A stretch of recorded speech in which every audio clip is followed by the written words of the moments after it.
Assalamualaikum warahmatullahi wabarakatuh. Alhamdulillahi rabbil alamin, alladzi yuhibbul muhsinin wa yarfa'u darajatil muttaqin. Asyhadu an la ilaha illallah wahdahu la syarikalah wa asyhadu anna Muhammadan abduhu wa rasuluh la nabiyya ba'dah. Allahumma salli ala Muhammad wa ala alihi wa ashabihi wa man tabi'ahum bi ihsanin ila yaumiddin.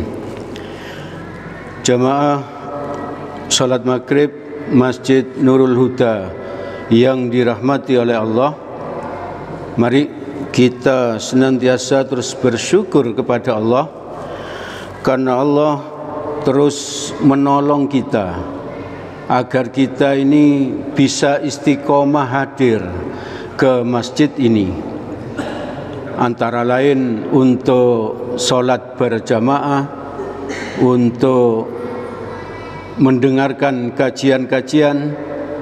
Juga beberapa hari yang lalu kita datang ke masjid ini untuk kerja bakti, dan banyak lagi yang bisa kita lakukan di masjid ini. Untuk itu mari kita terus bersyukur kepada Allah, dan insya Allah apa yang kita lakukan ini sudah berada di jalur yang benar. Maka tinggal kita tingkatkan kualitasnya ya. Dengan cara bagaimana?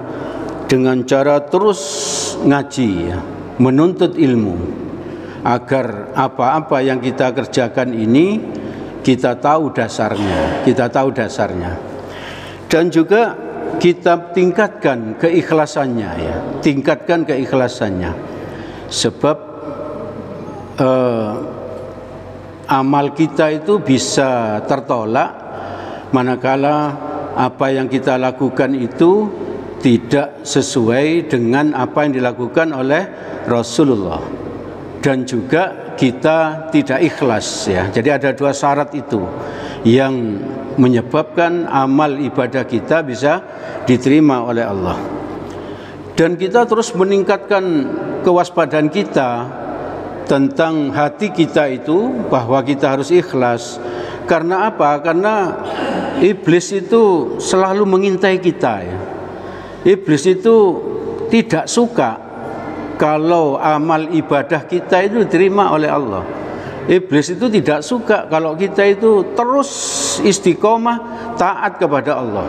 Mereka terus mencari kesempatan agar kita itu terpeleset ya. Sehingga apa? Nantinya kita bisa masuk neraka ya. Itu targetnya dari iblis. Coba kita ingat kembali Quran surat 7 ayat 16. A'udzubillahi minasyaitonirrajim. Qala fabima aghwaytani la aqudanna lahum siratakal mustaqim. Ketika iblis itu disuruh sujud kepada Nabi Adam, iblis menolak. Kenapa? Karena menganggap dirinya itu lebih hebat dibandingkan Adam. Berarti kita harus waspada dengan satu penyakit ini, merasa lebih baik dibandingkan yang lain, merasa lebih khusyuk dibandingkan yang lain. Ini adalah penyakitnya iblis ya. Jadi setelah disuruh sujud, iblis menolak, maka iblis diusir dari surga. Iblis dianggap dinas oleh Allah sebagai makhluk yang sesat.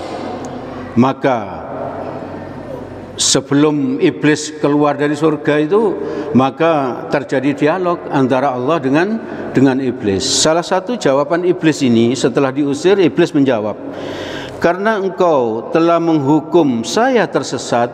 Nah, jadi iblis berkata begitu kepada Allah. Apakah iblis itu tidak tahu surga? Tahu ya. Apakah iblis itu tidak tahu neraka? Tahu ya. Tapi mereka tidak mau taat kepada Allah hanya karena merasa lebih baik. Berarti penyakit itu berbahaya, merasa lebih hebat, merasa lebih khusyuk. Bisa membuat kita itu apa? Tersesat ya. Ini buktinya iblis ini. Karena engkau telah menghukum saya tersesat, saya benar-benar akan menghalang-halangi mereka dari jalan engkau yang lurus. Nah ini. Jadi iblis itu berjanji kepada Allah bahwa iblis akan menghalang-halangi kita dari jalan yang lurus. Yang paling besar itu targetnya apa? Kita keluar dari Islam.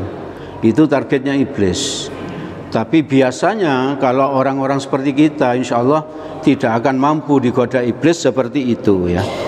Jadi bisa jadi apa? Iblis akan menggoda kita, anak turun kita, dan seterusnya, akan menghalang-halangi kita dari agama Islam yang lurus, akan menghalangi kita dari arah mana saja, Seperti di Quran surat ke-7 ayat ke-17. Tsumma la'atiyannahum mim baini aydihim. Ini kata-katanya iblis lagi kepada Allah. Diabadikan oleh Allah di Al-Qur'an ya. Sebaiknya ini kita kaji terus agar kita tidak tersesat ya. Tidak sampai kena tipu oleh iblis. Nah ini artinya kemudian saya akan mendatangi mereka dari kanan. Ya, iblis akan mendatangi kita dari kanan. Menurut Ibnu Abbas, mendatangi dari kanan itu adalah kita itu dibuat ragu oleh iblis tentang apa? Tentang akhirat ya. Tentang akhirat. Bukankah kita sudah sering mendengar apakah siksa kubur itu ada ya? Apakah padang mahsyar itu ada? Apakah neraka itu ada? Bahkan bertanya apakah surga itu ada? Itu perbuatan iblis. Kita ragu tentang negeri akhirat. Agar iblis akan mendatangi kita dari kanan. Lalu lanjutan Quran surat 7 ayat 17 tadi, wa min khalfihim, dan dari belakang mereka.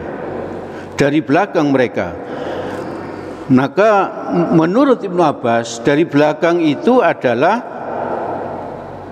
iblis akan membuat kita lebih mencintai dunia ya. Lebih mencintai dunia. Dan di suatu hadis Nabi bersabda bahwa ada dua macam penyakit di akhir zaman yang akan menimpa umatnya Nabi, yaitu cinta dunia dan takut mati. Cinta dunia dan takut mati. Dengan cinta dunia dan takut mati ini kita tidak punya pendirian ya. Tidak punya pendirian. Tidak punya keberanian untuk membela Islam. Tidak punya keberanian apa-apa, diombang-ambingkan seperti menurut Nabi, seperti buih di lautan ya. Buih di lautan kan diombang-ambingkan terus ya. Sahabat bertanya, apakah waktu itu jumlah kita sedikit? Nabi menjawab, justru jumlah kalian saat itu adalah mayoritas. Coba kita tanya kepada diri sendiri, apakah zaman seperti ini sudah kita hadapi? Kita takut mati dan cinta dunia. Khawatir kita ini miskin, khawatir kita ini tidak bisa makan, khawatir anak turun kita ini melarat dan lain sebagainya. Jadi itu godaan iblis yang kedua. Lalu lanjutan Quran surat 7 ayat 17, wa an aimanihim, dan dari kanan mereka. Dari depan, dari belakang, lalu dari kanan gitu. Menurut Ibnu Abbas, dari kanan itu berarti masalah yang subhat itu sudah tidak kita perhatikan. Antara yang halal, subhat, dan yang haram itu sudah tidak kita perhatikan. Lalu lanjutan ayatnya, Quran surat ke-7 ayat 17, wa an syama'ilihim, dan dari kiri mereka. Menurut Ibnu Abbas lagi, bahwa iblis akan membuat kita itu terbedaya dengan kemaksiatan. Kemaksiatan ada di mana-mana ya. Kemaksiatan dilegalkan. Itu sudah banyak kita hadapi. kita hadapi. Ibu bapak, saudara-saudara yang dirahmati oleh Allah, dan ini pernyataan iblis di Quran surat 7 ayat 17, wala tajidu aktsaruhum syakirin. Dan engkau di sini Allah, iblis yang berkata gini kepada Allah, dan engkau wahai Allah tidak akan mendapati kebanyakan mereka itu bersyukur atau taatnya.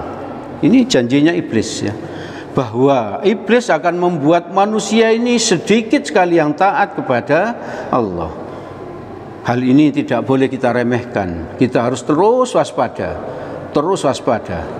bahwa musuh kita yang terbesar adalah iblis ya, iblis. Musuh kita itu bukan tetangga kita ya. Bukan tetangga kita itu adalah saudara kita ya. Tapi musuh kita itu adalah iblis dan nafsu kita ya, dan nafsu kita sendiri. Nafsu kita sering diisi-isi oleh iblis, maka kita berbuat dosa, Maka harus betul-betul kita berhati-hati. Dan ini yang lebih halus dari godaan iblis di Quran surat 15 ayat 39. Ini mirip dengan Quran surat 7 ayat 16 tadi, cuman ini lebih halus ya, lebih halus. A'udzubillahi minasyaitonirrajim. Qala rabbi bima aghwaytani la uzayyinanna lahum fil ardi wa la ughwiyannahum ajmain. Iblis berkata, ya Tuhanku, oleh sebab engkau telah memutuskan bahwa aku sesat ya. Jadi Allah mengatakan iblis itu sesat, iblis itu sombong ya, maka diusir dari surga. Maka ini kata-kata iblis, pasti aku akan menjadikan mereka memandang baik urusan dunia. Nah, coba kita perhatikan di sekitar kita. Ada orang korupsi tidak malu-malu sekarang. Bahkan kalau di syuting oleh kamera itu malah dia tersenyum dan dada-dada gitu. Jadi kalau dulu orang korupsi kalau ketangkep itu paling minimal dia menutup wajahnya ya, kalau disorot kamera. Kalau sekarang tidak. Mereka bangga, mereka senang. Dianggap sesuatu yang korupsi itu biasa. Nah ini kalimatnya iblis tadi, bahwa aku, kata iblis, akan membuat mereka memandang urusan dunia ini baik ya. Dan aku pasti akan menyesatkan mereka semuanya. Nah itu iblis laki-laki berjanji di ayat yang lain. Aku, kata iblis, akan menyesatkan manusia dan anak turunnya itu semuanya ya. Dan iblis itu tidak meninggal sampai menjelang kiamatnya. Iblis tidak meninggal. Berarti cara menggoda manusia, iblis itu sudah hafal ya, sudah tahu caranya. Orang yang begini, maka dia tidak akan bisa digoda dengan begini. Maka iblis sudah tahu caranya menggoda orang itu agar terpeleset. Oleh karena itu kita harus hati-hati. Kalau cuman korupsi tadi bangga, itu hal-hal yang apa? Yang agak kasar itu, yang lebih halus ya, godaan iblis ya. Kita itu berbuat syirik, tapi kita tidak sadar. Itu yang bahaya juga ya. Menurut Nabi, syirik itu seperti semut hitam di kegelapan malam berada di atas batu hitam. Coba Bapak Ibu, saudara-saudara yang dirahmati oleh Allah, coba kita bayangkan ada semut hitam berada di atas batu hitam di kegelapan malam. Kira-kira apakah kelihatan? Itu Nabi menggambarkan syirik itu seperti itu. Kalau kita menyembah pohon besar, itu insya Allah tidak kita lakukan ya. Karena kita tahu itu syirik. Kalau kita minta-minta di kuburan, minta rezeki di kuburan, insya Allah kita tidak lakukan, karena kita tahu itu syirik. Tapi apakah kita tahu? Kadang kita ini merasa aman karena tabungan kita banyak di bank. Kita merasa senang, aman, masa depan cerah. Karena apa? Tabungan kita banyak di bank. Kalau kita punya perasaan seperti itu, berarti jangan-jangan kita sudah terkena syirik halus ini. Yang seharusnya yang buat kita tenang itu adalah apa? Allah ya. Perlindungan dari Allah. Walaupun tabungan kita itu banyak di bank, kalau Allah mau, sebentar saja sudah habis ya. Sebentar saja sudah habis. Kalau Allah membuat rumah kita kebakaran, lalu salah satu anggota keluarga kita sakit, membutuhkan biaya yang sangat besar, bukankah harta kita akan habis?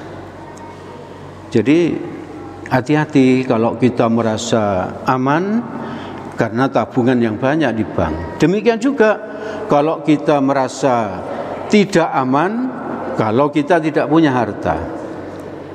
Mari kita pelan-pelan harus kita latih hati kita bahwa kita itu aman apabila dilindungi oleh Allah. Kita itu bisa melakukan segala sesuatu apabila ditolong oleh Allah. Maka mari kita perbanyak di dalam hati berzikir la haula wala quwata illa billah. Tidak ada daya dan kekuatan kecuali jika ditolong oleh Allah. Kita ini Bapak Ibu saudara-saudara tidak bisa hadir ke masjid ini kalau tidak ditolong oleh Allah. Kita tidak akan bisa untuk ikut kultum seperti ini kalau tidak ditolong oleh Allah. Karena kita ditolong Allah, maka kita hadir. Karena kita ditolong Allah, maka kita bisa istiqomah gitu. Ibu bapak saudara-saudara yang dirahmati oleh Allah, juga kadang itu kita menganggap apa sesuatu yang bid'ah. Bid'ah itu berarti tidak ada contoh dari Nabi, itu kita anggap suatu sunnah ya, suatu sunnah. Maka kita harus berhati-hati. Kita introspeksi diri, nggak usah menilai orang lain ya. Kita introspeksi diri. Jangan-jangan yang saya kerjakan ini Nabi nggak pernah mengerjakan. Contohnya apa misalnya? Misalnya dulu saya punya teman ya, ketika istrinya itu hamil, dia itu puasa setiap hari gitu ya. Puasa setiap hari. Padahal Nabi melarang kita itu berpuasa setiap hari. Puasa yang terberat dan terbaik menurut Nabi itu apa? Puasanya Nabi Daud. Ya. Sehari puasa, sehari tidak, sehari puasa, sehari tidak, dan seterusnya. Itu yang terberat. Menurut Nabi itu yang terbaik. Kita tidak boleh oleh Nabi berpuasa setiap hari. Nah, orang ini tadi berpuasa setiap hari karena istrinya hamil. Nah, oleh karena itu kita harus ngaji terus menerus agar kita itu tahu amal ibadah kita ini apakah sudah sesuai dengan apa yang dilakukan oleh Nabi. Untuk itu nanti di rumah barangkali bisa dibaca lagi Quran yang saya sampaikan ini, dibaca tafsirnya, dibaca terjemahnya dan lain-lainnya.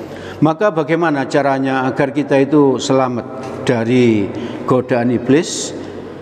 Tadi itu godaan iblis itu dari depan, dari belakang, dari kanan, dari kiri. Iblis tidak nyebut dari atas. Itu menunjukkan apa? Iblis tidak mampu menggoda kita dari atas. Berarti kita itu harus minta pertolongan kepada Allah. Minta pertolongan kepada Allah, berdoa kepada Allah agar kita selamat dari godaan iblis. Doanya itu minimal ta'awudz ya. Minimal ta'awudz. Kita sering-sering apa? A'udzubillahi minasyaitonir rajim. Aku berlindung kepada Allah dari godaan syaitan yang terkutuk. Dari godaan syaitan yang terkutuk. Syaitan kan terdiri dari jin dan manusia. Jin itu ya bangsanya iblis ya. Oleh karena itu kita sering-sering berta'awudz. Ibu bapak, saudara-saudara yang dirahmati oleh Allah, lalu iblis tidak menyebut dari bawah ya. Dari bawah. Berarti kita bisa bertahan dari godaan iblis dari bawah. Bagaimana caranya? Kita menyerah total kepada Allah. Kita merasa tidak bisa apa-apa. Kita merasa tidak apa-apa. Dan iblis sendiri mengakui bahwa orang ikhlas itu nggak bisa digoda. Orang yang ikhlas itu nggak bisa digoda. Oleh karena itu mari kita berusaha setiap apa yang kita lakukan agar kita lakukan dengan ikhlas ya. Kita lakukan dengan ikhlas. Mau berjamaah ke masjid, kita lakukan dengan ikhlas. Awal-awalnya barangkali kita ingin dipuji tetangga, tapi lama-lama insya Allah itu akan hilang dengan sendirinya. Insya Allah minta kepada Allah agar kita bisa melakukan dengan ikhlas. Di Quran surat ke-15 ayat 40, iblis berkata, ini diabadikan oleh Allah, kata-katanya iblis, illa ibadaka minhumul mukhlasin, kecuali hamba-hambamu yang ikhlas di antara mereka. Jadi iblis tadi di ayat sebelumnya kan bilang semuanya akan disesatkan oleh iblis. Lalu iblis mengakui kecuali hambamu yang ikhlas. Hambamu yang ikhlas. Kalau kita berinfak dengan ikhlas, maka insya Allah istiqomah ya.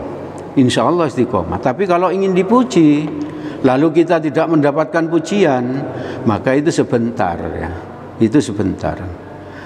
Lalu kalau kita berpuasa Senin Kemis misalnya, tidak ikhlas, maka insya Allah sebentar ya. Insya Allah sebentar. Tapi kalau kita lakukan dengan ikhlas, iblis tidak bisa menggoda kita. Insya Allah akan istiqomah. Maka mari kita berusaha agar ikhlas ya. Sering-sering kita berwirid la haula wala quwata illa billah. Tidak ada daya dan kekuatan kecuali jika ditolong oleh Allah. Segala sesuatu tidak ada. Kita bisa ke masjid karena ditolong oleh Allah. Kita bisa takziah karena ditolong oleh Allah, dan seterusnya dan seterusnya. Ibu bapak, saudara-saudara yang dirahmati oleh Allah, pada kesempatan malam ini kita mesti mengingat bahwa iblis akan menghalang-halangi manusia itu dari segala macam penjuru ya, dari segala macam penjuru. Iblis itu akan menghalangi kita dari depan, dari belakang, dari kanan, dan dari kiri. Lalu iblis itu tidak akan bisa menggoda kita dari atas dan dari bawah. Oleh karena itu kita memohon kepada Allah agar kita selamat dari godaan iblis, dan kita berusaha agar segala sesuatu yang kita lakukan itu ikhlas karena ingin mendapatkan ridhonya Allah. Ibu bapak, saudara-saudara yang dirahmati oleh Allah, itu yang bisa kami sampaikan pada kesempatan malam ini. Segala yang baik dan benar semuanya berasal dari Allah Subhanahu wa ta'ala. Semoga ada manfaatnya bagi kita. Semoga Allah menolong kita agar kita selamat dari godaan iblis. Amin amin ya rabbal alamin. Apabila ada salahnya, saya mohon maaf yang sebesar-besarnya. Mari kita tutup majelis ini dengan doa kafaratul majelis. Subhanakallahumma wa bihamdik asyhadu an la ilaha illa anta astaghfiruka wa atubu ilaik. Assalamualaikum warahmatullahi wabarakatuh.